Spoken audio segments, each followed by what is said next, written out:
Oh, my WhatsApp is so bad.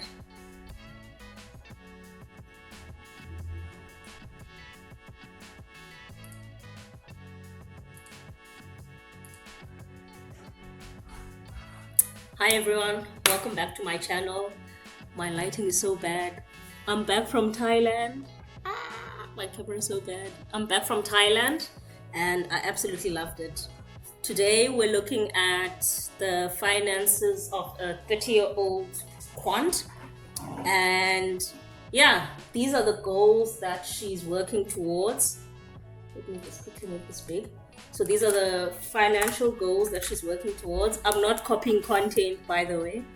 Yeah, I love what Nitimeleng does, and yeah, so I thought I would just follow this format just for this one video. Her main goals are traveling with her brand new girlfriend and buying her whatever she wants. The second, less important goal is finishing paying Sister One fees so that she can graduate. And then the third, way less important goal is that she's got a house that's registering in a month or two. That's going to need tiles, burglars, walls, and a gate after registration. And the budget here is for Q1, Q4 2025, and Q1 2026. So think Christmas break and Christmas trips, and think Valentine's Day trips in line with the main goal.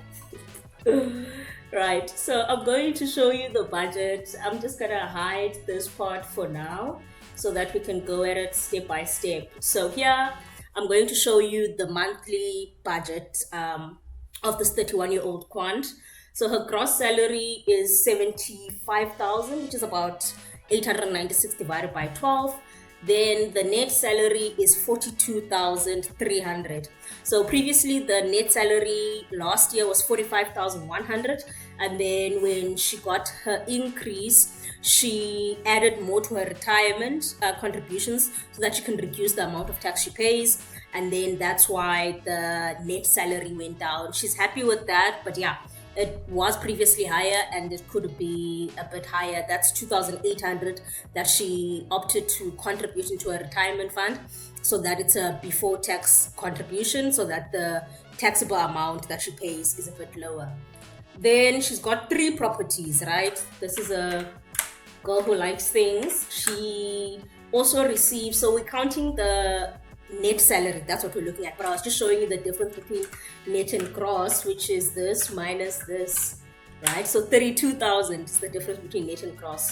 Truly humbling, right? So she's got 3 properties. She gets 6,500 in rent from Sparrow's apartment. She gets 5,300 in rent on a standalone house in New Moda. And then she collects, or she's going to collect 7,200 in rent in an apartment in Ashwood Manor.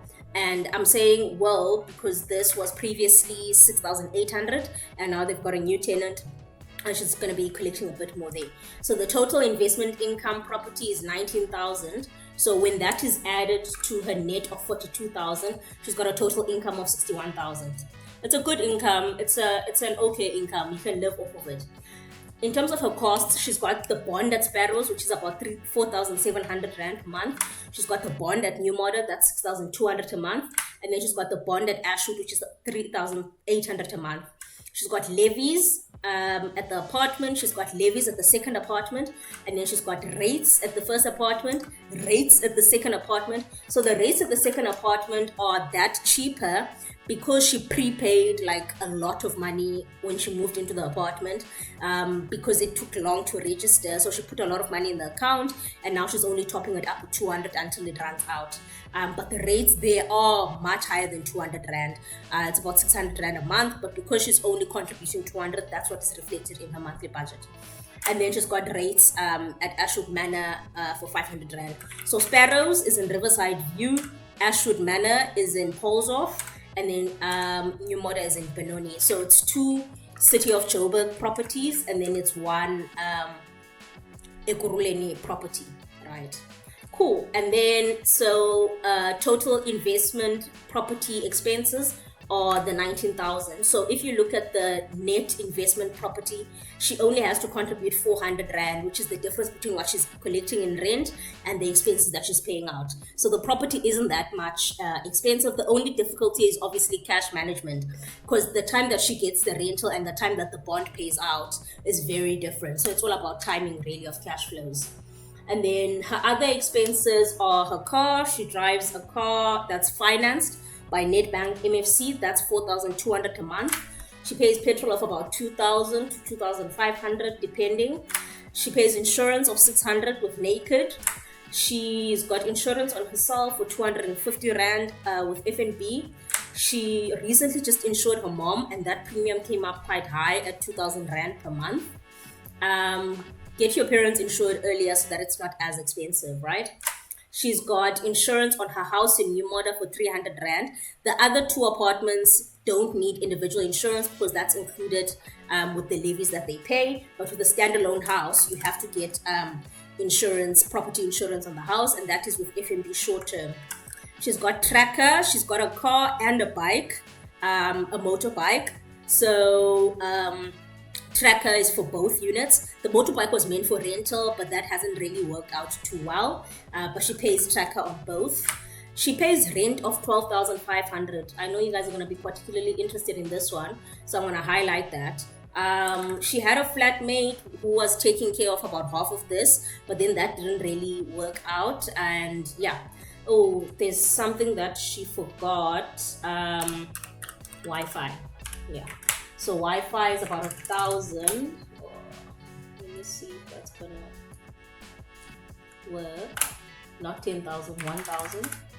So Wi-Fi for 1,000, but the Wi-Fi is actually about 700. But the rental here, you add Wi-Fi of 500, so it's 700 for her apartment, and then the 500 there. But it's the same service provider, so it comes up to 1,000 in total. Where is that? Yeah, Wi-Fi, it's about 1,100. Right. So Wi-Fi of 1,100, and then the card, MFC, petrol, insurance, tracker, rent. So I was saying she had a flatmate that didn't really work out. So now she's all alone and she's paying rent of 12.5. She's paying electricity of 600. Water is about 200. Groceries about 2.5. Eating out is about 2.5. She doesn't really like to cook, so even this groceries of 2.5 is too high. But together, it's about 5K a month. The eating out versus groceries, and then sometimes she treats herself with a cleaner. So the call out fee is about 450 every session. So I put it here about 1 month. So yeah, whenever she gets a cleaner, she pays that amount to that lady. So that puts the total living expenses at 29,000 Rand or 30,000 Rand living expenses, right? And then she also has family expenses. So her mom has a secondary card that she uses, and then her mom uses about 2,000 Rand a month on that. I think it's just something nice that she does for her mother. She really likes spending money on women. And then she sends her sister number one an allowance of 650, and then she also pays sister number one's fees of 6,000 Rand. So her sister's graduating next year. You'll see that that was one of the goals that she had initially here, to clear the amount so she can graduate. But we'll see that in the debt balances. But yeah, so monthly she pays about 6,000 towards the university, towards her sister's fees. This is obviously quite temporary. I'm also going to highlight that in a different color because of the temporary nature of it. And then the allowance is sort of set to be, you know, as long as her sister isn't employed yet. So yeah. And then she's got a TFG account. She pays about 400. Like the allowance is quite low and she doesn't use it much, but it's there. So yeah, the current payment is about 400. She uses the 6 months option, which is interest free, and she keeps it quite low, like I said. And then sister number two, she got an iPhone 14 that she pays 1,000 Rand on. So that is a 36-month contract. There are 24 months in, so it's left with about 12,000 in terms of the balance. I need to add that to her debt balances. I'd forgotten that. And then Virgin Active, she pays 800 for gym. The net salary here already debits Vitality, so that's why the national gym is, I guess, this expensive. National membership, yeah, which is across the country, right? And then she's got, this is really just a waste of her money, but she's got an FNB Connect tablet that's small, an FNB Connect tablet that is big. So that's wrong. And then the Garmin watch is 200 per month. And then she's got a credit card that, this is going to make sense a bit more when we go to the end. This is also added to her debt balances. And then she pays a minimum repayment of about 3,500 per month, which puts her total other expenses at about 6,300. So she's got other expenses of 6,300. She's got family transfers of about 8,650. So that's a total of 15,000. And then she's got living expenses of 45,000, of 30,000, which puts everything at 45,000 already, which is like her money's finished. Which is why you've got the net monthly negative of 2,250. So as you know, a credit card is, it's a revolving loan. So what happens is she pays the 3,500 and then she can still use whatever amount is available in the balance there. So you can just keep borrowing the money, which is why you're able to finance a deficit monthly. Right, so I'm gonna unhide here so that we can see her asset. Well, not assets, I didn't really add assets, but we did saving and investments as well as debt. So in debt, I'm also gonna add iPhone 14, sister 1, 12 months left. So that's about 12,000. Right. So she owes 2.5 million.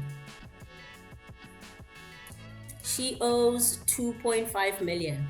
It's a big number, right? It's a very big number. So she's got the bond at Sparrows, which is owing about 480,000, probably less. Everything is sort of rounded up. Bond at New Model about 600, and then the bond at Ashwood is 384. So that bond, that apartment is not worth 380,000, it's worth 600,000, but she put in a 200,000 deposit when she bought it. So that 200,000 is sitting in savings and investment as an access bond facility. She can access that money at any point in time. She just needs to reach out to the bank and re-register the bond at a higher amount. Obviously at a bit of a cost, but it's something that can be facilitated, is what I'm trying to say. Then she's got a brand new bond that hasn't yet registered. You'll remember that was also in the goals, right? One of the goals here, which was the third way less important goal, was this particular house, which hasn't registered yet, will need tiling, burglar bars, walls, and a gate after registration. It's also an investment property, right?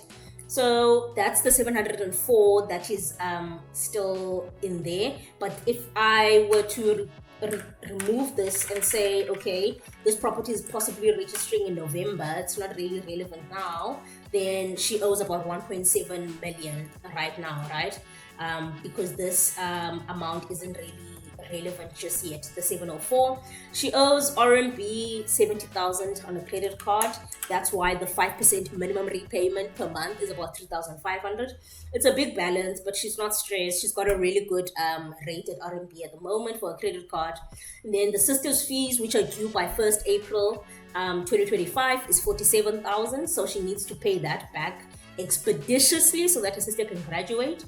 And then the iPhone for sister number 2, sorry, not sister number 1.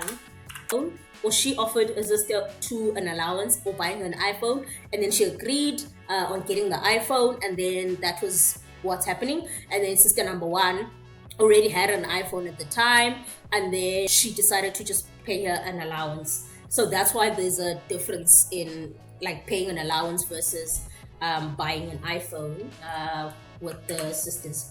And then she has a car with MFC, which is about 170,000 on the as a balance. It's probably a bit less, but like these numbers rounding off won't make much of a difference. So, like I said, she owes about 1.7 million or 2.5 million, depending on how you look at it with this new property added or not. And then in terms of her savings and investment, she's got, this is very important, she's got real money, and then she's got play money. right? What's the difference? Real money she'll invest with professionals, right? So real money is about 300, or what is that? 368. We'll sum the real money, right? That's real money is 368,000, and then the play money is 18,000, right? Yeah, it's 18,000, right? So she invests 368,000 into real, like, established proper money managers, and then 18,000 she's happy to play with.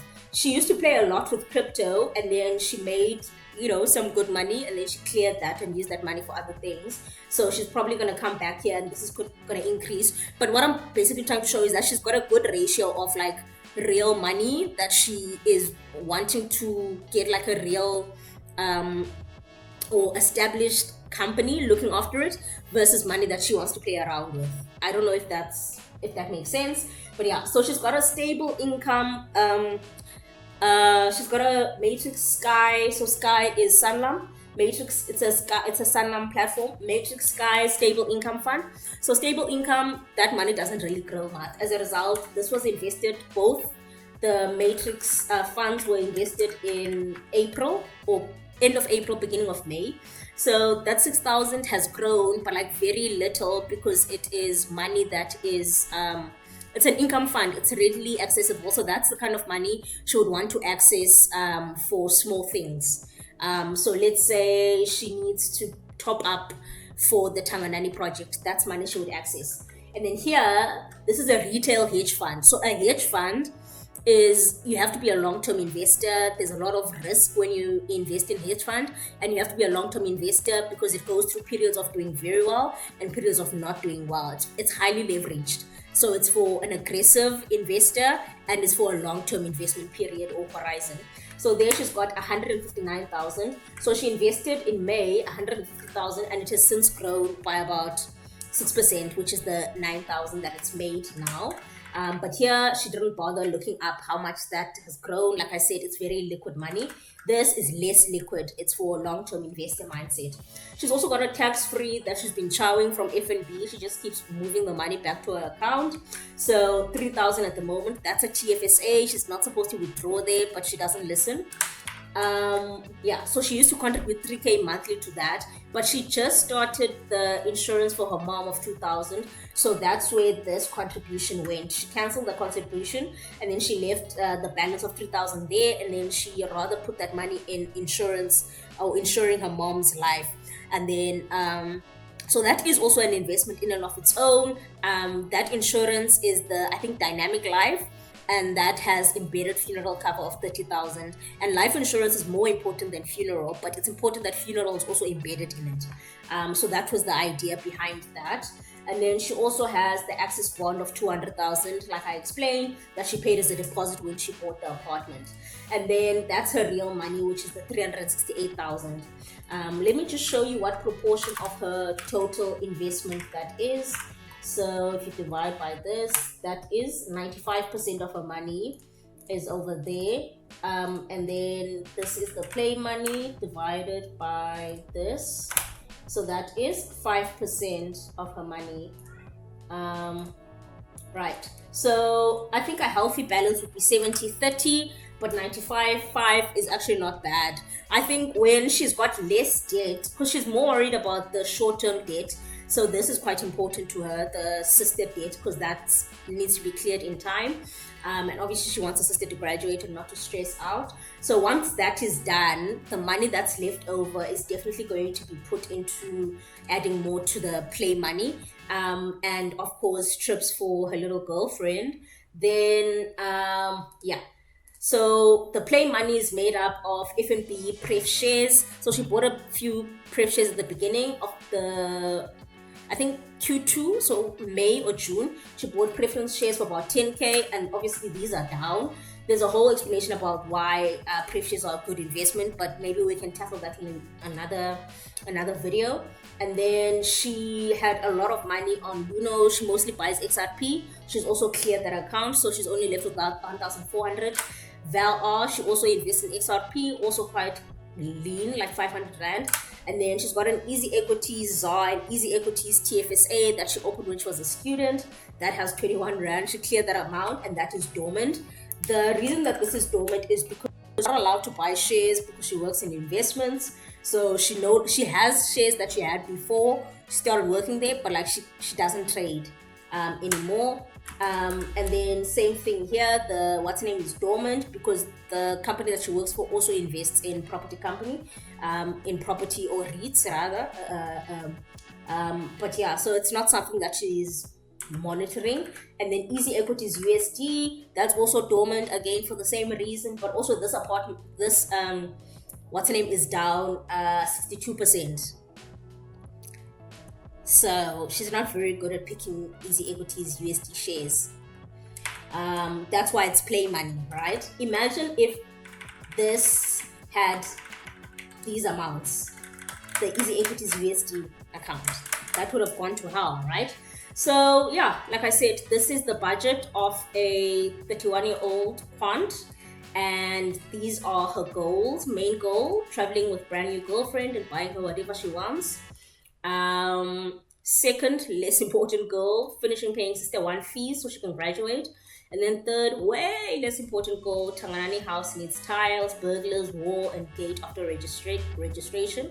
And I've highlighted rent. She can obviously move to a cheaper place or try the flatmate thing again. Or I don't know. And then obviously the sister fees is obviously temporary. And then let's say she moves to a place that's worth 7,000. Not sure she's gonna find that in Cape Town. And obviously the sister fee is gonna go to zero. Then she's gonna have about 9,200 left monthly. So that's already super positive. So yeah, let's go in the comments and let's advise her. What would you do with a budget like this? And what do you think about her split of real money versus play money? The 386,000, the split over there. And what do you think about her goals? And how her budget is set up currently to move with her goals? Do you think the budget is towards the goals or not towards the goals? Because currently when she travels, it would eat into things like the eating out. So that eating out includes like going out on trips and dates and things like that. And yeah, so that's the kind of money that needs to be freed up more for trips and spending. And then obviously the iPhone is also going to come to an end for her sister because it only has 12 months left in terms of the balance. And then the RMB credit card of 3.5, she's planning on settling that probably next year when she gets a bonus, so that this goes away. So if that goes and sister's fees go and rent comes down, then she's got about 13,000 left over, which is decent money to take out your girlfriend. But yeah, let me know what you guys think. This is currently it. She's net down about 2.2 per month based on her current setup. Thanks. I'm going to end the video here. Let me know what you think.